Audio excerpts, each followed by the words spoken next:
great job, all of you did a great job on coverage of COVID. And second is lot of objectivity in the coverage. So whenever something happens in this country, good, bad, we bring it to the notice, and all of us get the opportunity to reflect back and take the agenda forward. Because for us, patient first, patient is the only center of whatever we do as far as IPA is concerned. So thank you to all of you for joining us today. McKinsey has been part of this journey of quality with us for the last 10 years. This is the 10th summit, and it is a very important landmark, being the 10th summit, and McKinsey has been working with us for the last 10 years. I'd like to thank you very much. And this occasion is so important that Sathya, who leads McKinsey operations for all of Asia, Sathya here, and he will be part of the discussion. We have got Prathipati, he has come from US, and he has been part of the journey, leads the practice around the world. We have got Vivek. In fact, I was talking to Vivek, and he has been part of the first quality summit which was started. Thank you, Vivek, for coming for the week. We're going to talk about both a little bit of the progress that we've made since the last time we met. I want to first of all say it's been a privilege that over the last 10 years we've been partnering with the IPA on the Quality Summit, and over time, of course, broadened it to other aspects of what impacts India Pharma. But it's been a real privilege, and I want to thank both the industry and the IPA for that opportunity. I think we also have a lot of pride in what we do. We've been in India for close to 30 years, all of which we've served the Indian pharmaceutical industry on.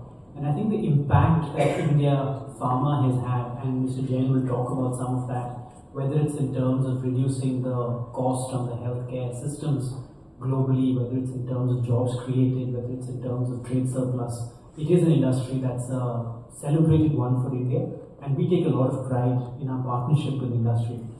I think the last thing is it's been a learning journey for all of us, not just in India, but when McKinsey is here partnering with the IPA, it is a global initiative for us. There are over 70 partner colleagues of mine, two of whom are in the room, Vivek and Parag, who are both from Boston and New Jersey respectively, but we have 70 partner colleagues from across the world who partner with us in serving the Indian industry. So this is a global initiative for us to support India Pharma, and it's one of the most important things that we do in our practice. So, thank you for that.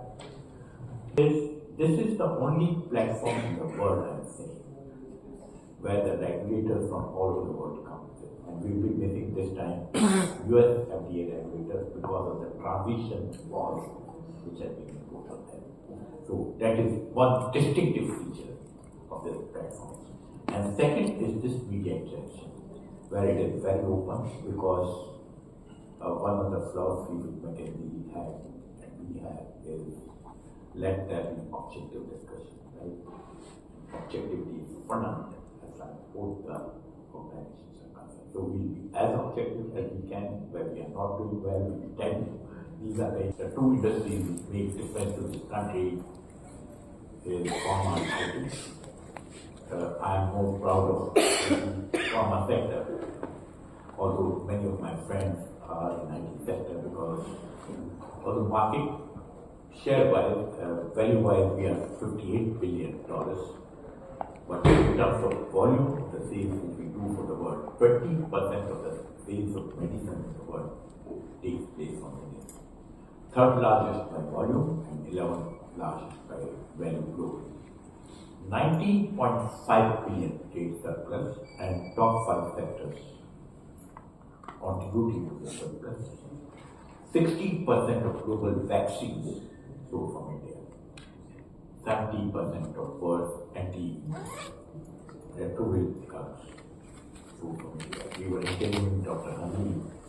This is also 25th year IPA, and one of the things which IPA is proud of, and IPA companies are proud of, that many patients around the world who are surviving because of the role played by IPA. And Dr. Hani, when he was talking, it was slightly emotional for me at a personal level, because we have made difference to the world, and that is the reason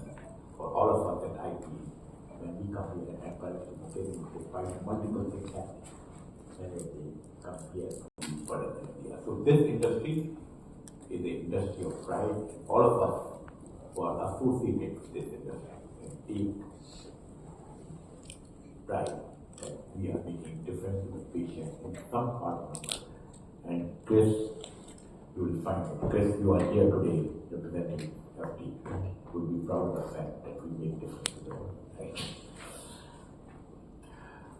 Launched in 2015 with objective that we will be the conduit of change through thought leadership, knowledge development, and best practice sharing.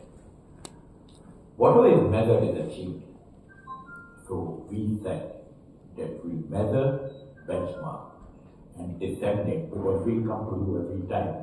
And if there's something missing, we will be open to change, improve, right? So we present the progress every year. We are proud that Rajiv is here, Rajiv Desai, that there is a quality talent which has been built up over the years. And this forum has played a role to build and take forward the quality landscape. Deepen and strengthen the industry relationship with key stakeholders, both within and outside India. Very strong relationship with regulatory landscape, both in India and all parts of the world. Our IPA CEOs, they commit themselves and we visit every year to US, meeting the regulators in different parts of the world. We show deep commitment.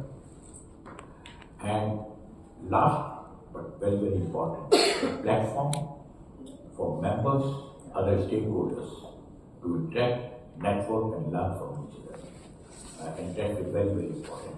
There is a platform.